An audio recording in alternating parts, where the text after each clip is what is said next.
Saw yesterday. Well, Frank, yesterday it started out with Debbie Wasserman Schultz. She got fired. Then she went to the Florida delegation. She got booed. Then last night, every time somebody would mention Hillary, the Bernie people would boo them too. I was on the convention floor. Yeah. Two things. I want Democrats to know that they were incredibly kind to me, and they recognized me from Fox, and everyone was polite. Everyone was engaging, and it was good to be there. My surprise.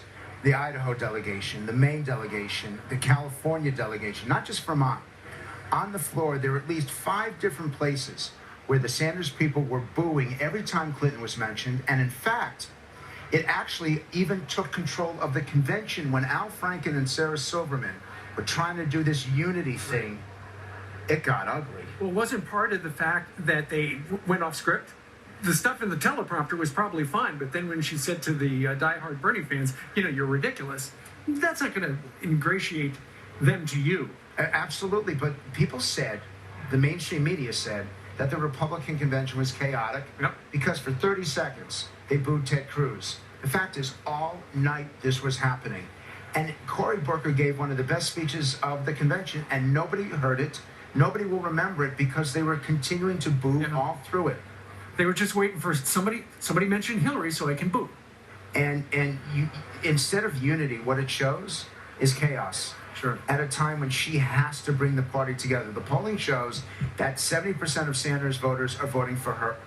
15% are undecided and 15% voting for Trump. You know what will be very telling is tonight when Bill Clinton gives the big speech, if when he mentions Hillary, they boo. What do you expect? I expect him, I don't think he's going to deliver the same speech he did in 2012 for Obama.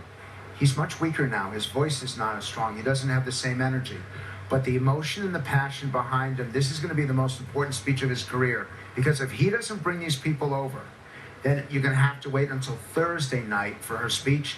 And by the way, Wednesday with Tim Kaine, he's going to get booed as well. My sources tell me that they can't wait to challenge him because that's their way of being heard. Because the Bernie people hate him because he's not lefty enough. Well, he's not Hillary Clinton. He's to the right of her. So they're hostile because it wasn't Sherrod Brown of Ohio or Elizabeth Warren of Massachusetts or Bernie himself. Absolutely.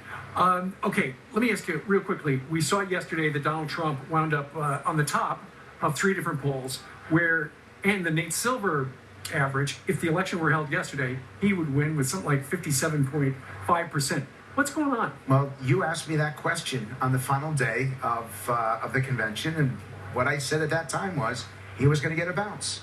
This is his bounce, and it's a significant bounce. It is. It's not as high as ones that have come. It's not as high as George Herbert Walker Bush, not even W. But it is significant, and the numbers are going to climb even further. The Democrats did not have a good opening day. All right. We'll talk to you again on the final day, see what you say. Thank you. All right, Frank Luntz, thank you.